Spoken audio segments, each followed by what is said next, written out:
Representative Ken Buck isn't convinced that Trump supporters are to blame for the Capitol riots last week. Watch who he thinks is to blame. And to say that there's one speech or one incident that caused this group of people to storm the Capitol is just not accurate. What I'm trying to suggest to you is that both sides are at fault, and that in America, we need to be very careful. All right, so both sides. Yeah, Ken Buck is both sidesing this one. Holy crap. Look, guys, I'm trying not to swear, okay? But this makes it really, really difficult for me to do, okay? But all right. So he's going to both sides this. No, but we're talking about it's both sides that are at fault here. And it's not just one thing. It's not just one speech. It's not just one incident. You know, you're right about that, Ken. You know what led up to this? I don't know, for the last, I guess for the entirety of the election, for years, Donald Trump's been setting up this scenario.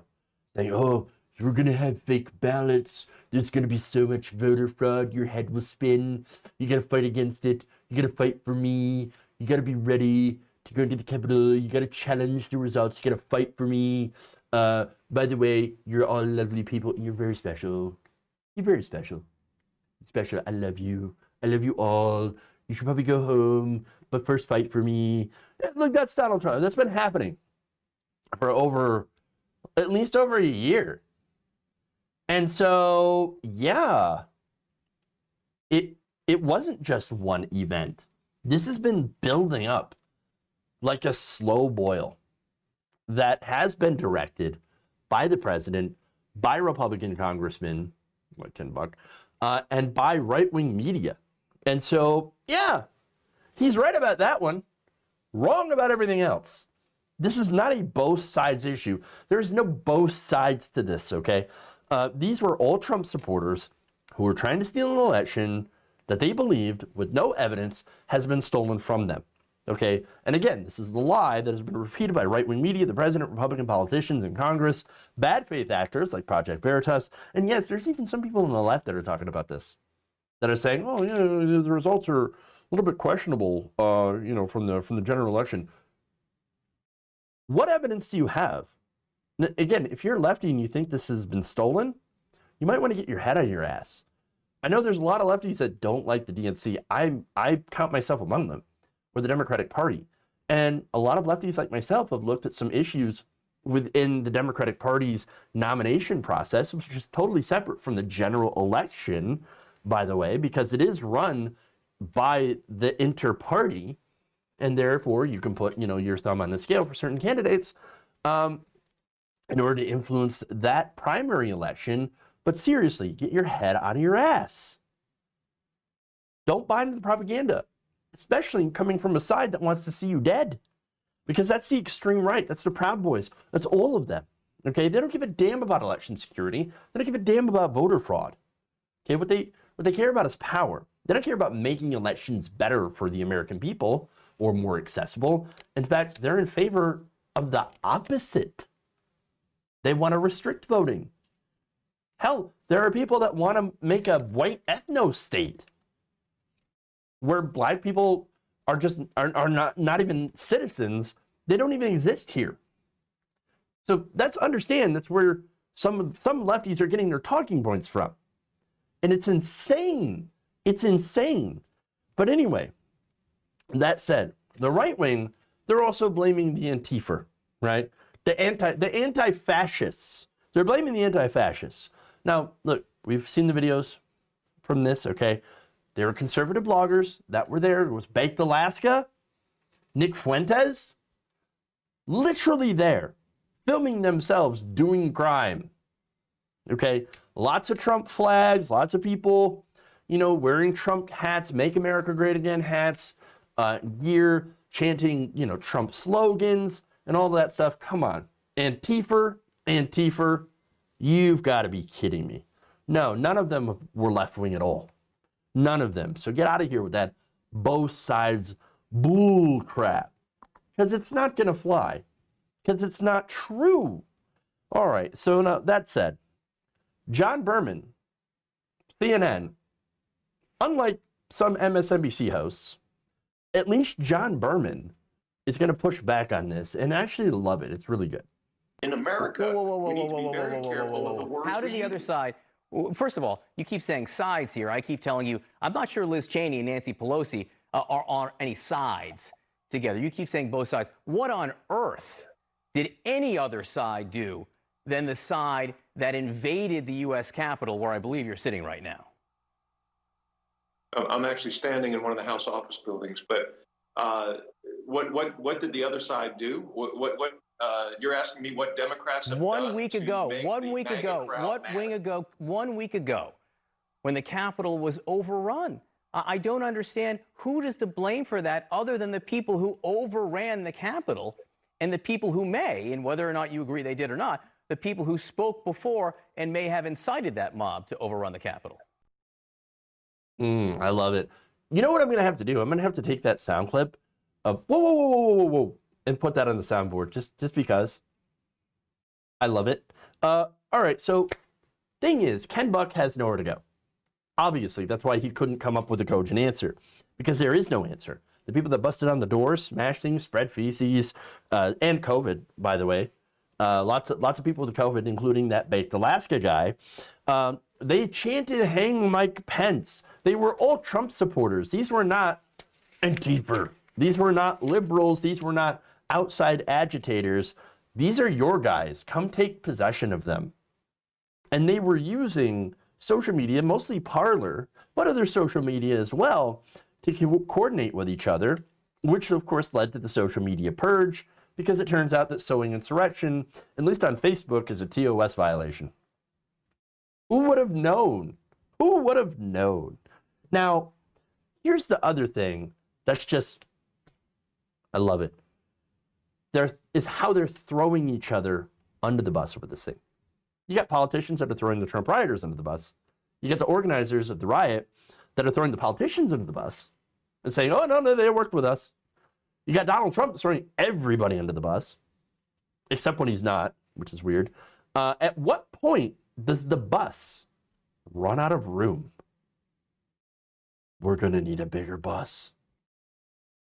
And again, I know Donald Trump is out there saying, I love you, you're special, don't do violence, and Biden's inauguration, don't do that. You're absolutely right about the things that you were doing it about, that the election has been stolen from you and you must fight, or else you will never have a country. But also, it's wrong, don't do it, I love you.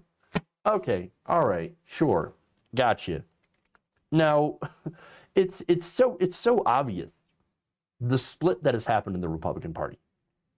Donald Trump has taken over a pretty large section of the party, even though there's a devastating poll that just came out saying that Donald Trump's approval has actually dropped within the party. It went from 90% of Republicans to 72% of Republicans. Now, look, that's still almost 3/4 of Republican voters. They're like, yeah, I love Trump, prove it Trump. And now you have 40% of Republican voters that are like, yeah, Trump 2024. But still, you know, like it really shows you the split within the party and how this has become the party of Trump. All right. And it looks like a lot of them are going to keep trying to pass the blame away from Donald Trump as well as themselves. And really, I hope this trend in mainstream media that has emerged of, establishment, cable news pundits actually being tough on Republicans for once. Well, I hope they keep calling them out. Would be nice. One more point to mainstream media, though. We told you this was going to happen, that the president was never going to be presidential, ever. Now, some of you got it fairly quickly, I might add, and very strongly. Great. But there are others, examples of where they didn't get it. They were hiring Trump people on CNN, okay, in different places, and still giving these crackpots, these whack jobs, a platform to spew BS without pushing back on them. So now, one good example of people that were absolutely ridiculous is when Brian Williams came out and said, oh, this was the time. He's not the only one. This is when Donald Trump truly became president. Yeah, when he was launching missiles at Syria, that's when, according to Brian Williams, Donald Trump became presidential. Shut the F up. All right? No. So what I hope in the future is that after Trump, and this is the real test to see whether or not the media has actually learned anything from this entire debacle by not being strong enough on Trump at the outset, is to stop calling things 50-50 in the future. Okay? When it comes to Republicans. When they say crazy stuff, you're supposed to call them out and not say, Republicans say this, Democrats say that, and then you decide. No, I really hope that CNN sticks with facts first, you know? And because, I don't know, the other problem is that these people on cable news, they like intermix. You got people moving from Fox to CNN to CNN to Fox, all that stuff, trying to get other jobs. And no, enough of that. Fox is propaganda for the right wing, conservative propaganda. And so, but the reason, of course, that they were not tough on Fox News is because they wanted jobs at Fox News. And so this is a problem, okay? And so this is why they worried so much about what people on Fox News would say. So, and also worry about making Republicans mad. You got to remember what you're supposed to do, which is report facts. You've got to report facts. And look, I know they're trying now because it's easy. It's real easy to call a fascist, or a proto-fascist a fascist, right? It's not going to be so easy with the next Republican president or with Republicans now who have taken, the ones that have taken part in this attempted coup. And so the real test of the media, again, of corporate media, is to see whether or not they will actually continue to be tough on Republicans as well as corporate Democrats. Because don't misunderstand me. I also want Democrats to be asked tough questions. I want all of our politicians to be asked tough questions, whether it be AOC. Even though I have a predisposition to like her, I still want her to face tough questions, but fair questions. And Bernie Sanders, ask him tough questions, tough but fair. But also ask Republicans. Joe Biden, ask him tough questions. That's what we want out of the media. And the jury's out on whether or not they're going to do those last two things. Because, of course, we all know they're going to go hard after Bernie Sanders and AOC and progressives. They always do. But really, they need to be also doing the same thing when it comes to establishment Democrats and Republicans. Because what we need is a fair media. We need a media that is tough, that gives you the facts, that deals with facts, logic, and reason, and helps rebuild trust, for one, and prevent people from falling into the conspiracy holes that we have seen that make people end up allying with fascists. If you enjoyed this video, please give us a like and share with your friends. You can subscribe and help out the channel by becoming a patron. It's patreon.com/Jeff Waldorf, or you can become a channel member as well by hitting the join button below.